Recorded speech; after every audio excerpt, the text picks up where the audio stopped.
How's it going, everybody? So I just figured I would do a quick little driver's seat review of the Nissan Altima. I'm not sure what year it is. I'll be sure to put that in the title. It's a rental car that I've had for over a week actually, 10 days now. So I've got quite a bit of experience with it right now. I think I've put over 1,000 miles so far. It will be about 1,300, 1,400, I guess, by the end of my journey. So I know all of the ins and outs of it now, and the annoyances and the good things. So first, the good thing is that this thing gets amazing gas mileage. So I've seen that it is, as you can see right there, it's getting 42.8 miles per gallon. That's real.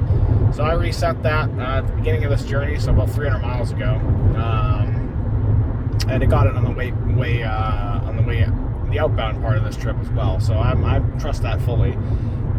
Going 70 to 80 miles an hour with the air conditioning on, you can get 42 plus miles per gallon, which is incredible. Full, I know this car says it will get 600 miles on a tank, which is very impressive. In fact, I can do this entire trip on one tank of gas, which is pretty impressive nuts, if you ask me, especially coming from the Challenger and then to the Edge, which I own, which gets terrible gas mileage. So, yeah, so this is really impressive to me. And it doesn't feel slow either. I mean, it's definitely not an interesting car. It's boring. It's not fast. It's not slow, but it's not fast. You know, it's a serviceable passenger car with enough stuff in it that you don't feel awful. So it does have a Android Auto, Apple CarPlay. It's a CVT, I believe. I'm not sure of that, but it feels like a CVT transmission. There's no shift feeling. We have a low mode and a sport mode. They don't really make much of a difference. Low mode definitely does. I mean, it feels like you're driving in a lower gear, but I wouldn't really drive that on the road. This has blind spot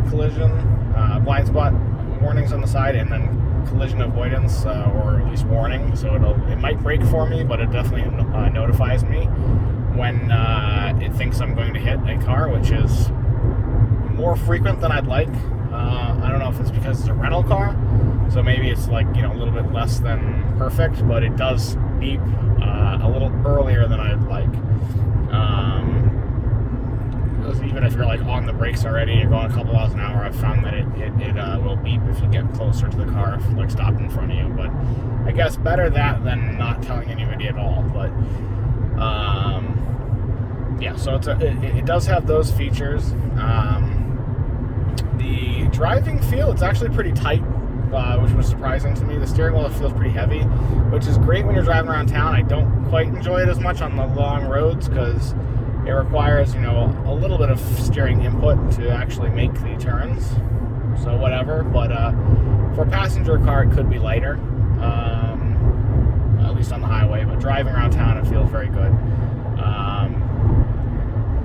The steering wheel mounted controls are good enough. I would say that I've been using cruise control this whole time, and it's they're serviceable. They're definitely as good as what I had on my Dodge and the Edge. I still miss the days of the old toggle switch behind the steering wheel that I had on my first car, the Mitsubishi Montero.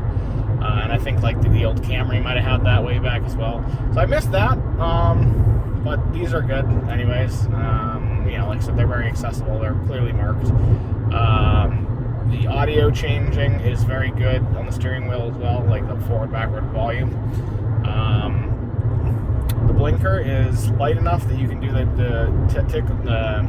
typical tap, where you tap it and it goes 3 blinks of changing lanes. So that's nice. I know some are too light and they go full in, some are not light enough, so you then have to push it too far where they go full in. I think that's my Edge is kind of on that latter one, a little tighter than that. But so I'd say those are very good. They do a good job in the controls in this car. The downside so far of having this is the backup camera's terrible. I don't know what it is, but it's just really dim. And I guess it's better than no camera, but it's definitely worse than either my Edges or my Chargers, which the Charger, Challenger that I had were still among the best in my opinion. So definitely worse than those. And it's just very dim. Now again, this rental car could be different for other versions, but on the one that I have, it's dim every time I do it, day or night. With the screen it's not extremely responsive. Like I have found I've had to tap a couple times, especially right when I've plugged in a device. So Android Auto says that the icon's there, but it doesn't notify it, doesn't open it as quickly as I'd like. And then sometimes I'll spin a little bit slow to change even without that, but it's not a total deal breaker. Audio sounds pretty good. The stereo, we've had a lot of experience with it right now. I'm riding with Rocket, so there's no sound this trip. No loud sound at least, but we did have the windows down with the stereo bumping, so it's pretty good for a stock stereo. I don't think it's anything special. Like I don't believe it's branded or any such. Other than that, it's very comfortable. I did 650 miles up last week. We drove this all around when I was at my destination. Now I'm driving it back, and I've been in the car for 300 miles or so. And I feel fine. So it's definitely a capable cruiser, and the back seat's comfortable enough. Rocket likes it. He's in it in his hammock, which is great. He's sleeping right now, which is nice. But it's a good car. I'm not sure why it's sending me off there. I guess we got traffic, but I guess I should focus on that. Just a little nice road update. Thank you. I just lost whatever it was, 15 minutes, which is great. I would like it if it had a climate control rather than just the knobs. That seems a little dated to me. But it does get cold and it does blow very hard. So that's two positives with the actual air conditioning that it has in it.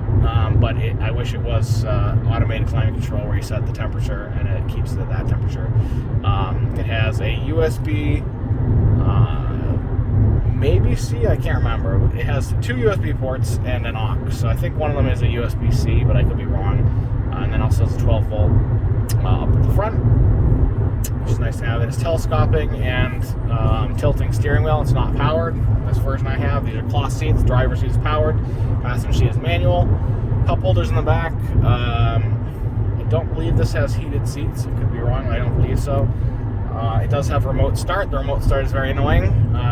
It doesn't have any indicator on the button. From what I can tell is you have to lock the car first, like even if it's already locked, and then you have to push the button and hold it. So you have to start. Unlike most cars, they say ×2, and my Edge might be the same where you have to lock it again. My Challenger and the Charger were fantastic. They were the easiest thing. Just tap them and it's good. So I don't know why they add these extra steps. Another annoying thing that I couldn't find a way to disable is that if you get out of the car, it does honk like a million times.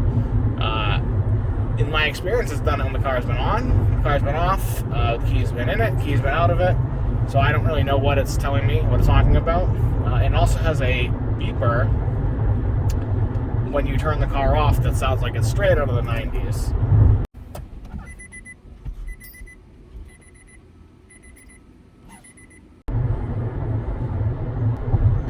And then also the seatbelt chime is incessant, and it's very quick and it's very loud. Can't say that's a bad thing, I guess. I was thinking about it actually a lot about it with this annoying noise. I'm thinking that must actually help get people to wear the seatbelts on, because you lose your mind if you're trying to drive with it. I had a soft cooler, I mean, it can't weigh that much, on the passenger seat next to me. I mean, it really can't have weighed much. It just had a couple things of soda and water, and that's about it, and a couple ice packs. And it did trip off, at least I think, it tripped off the seatbelt alarm for that when I stopped for stop and go traffic. But stop and go traffic. Anyways, so another thing this doesn't have is the auto tilt rear view mirrors. I'm guessing that might be a package that you can get. I'm sorry, it doesn't have those, but it also doesn't have the rear view center mirror for dimming. It does not have the auto tilt side mirrors either, but a lot of cars don't have those. It's funny, I don't know if you can see the car, the trailer in front of me, but I got off the highway, did a route that Waze told me to, but I also stopped and grabbed a sub from Subway, and now I just caught it. So now the jury's out as he didn't get off, so I wonder if Waze was quicker or not, but maybe makes no difference, who knows. I think I was probably at the Subway for 7 or 8 minutes, so and I just caught him now, which is probably 20 miles since I rejoined the highway. By the way, Hilton Head Island, that area of 95 all the way to Savannah and 95 two-lane, it's awful. It sucks. So I plan on this trip. I hit traffic here both ways. Not quite the same time of day, but around the same time. One day was no, that's not true. Earlier coming out because I left earlier. But that was a Friday. This is a Sunday, so yeah, sucks.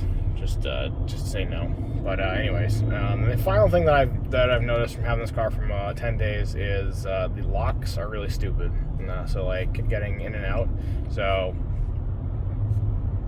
when you're inside the car, you have to put the car in park first. I think you might have to turn it off before it auto locks the doors.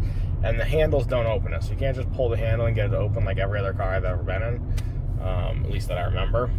Now you have to undo manually or hit the button to unlock. I don't like that. It's really annoying. I've had passengers this week. They also don't like it. And on the outside, when you're trying to lock or unlock using the keyless entry, it sucks too. Like I've yet to find a way to get it to unlock easily without hitting the button first. Its locking seems to be fine, but it doesn't have sensors in the back doors, it seems like. So, a couple of annoyances. Other than that, I mean, the car's pretty good.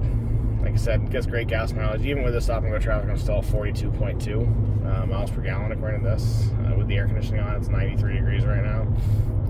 It was up to 95, but so it's pretty good. I have to say, overall, I like it. It's not a fancy, it's not a special car, but it's definitely a good passenger car. In case you were wondering, you can see it in the little mini picture there, the dual recording function that I'm using.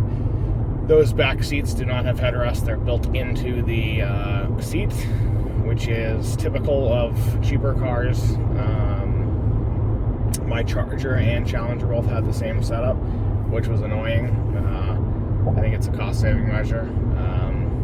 But it's annoying if you have a hammock like I do. So you see, I had to take zip ties and put them into the baby seat, car seat connectors. So it works, but it is annoying if you plan on putting stuff around the headrest because they don't have them. Other than that, visibility is very good. I've had no issues. The blind spot monitor helps that. Back camera, like I said, is terrible.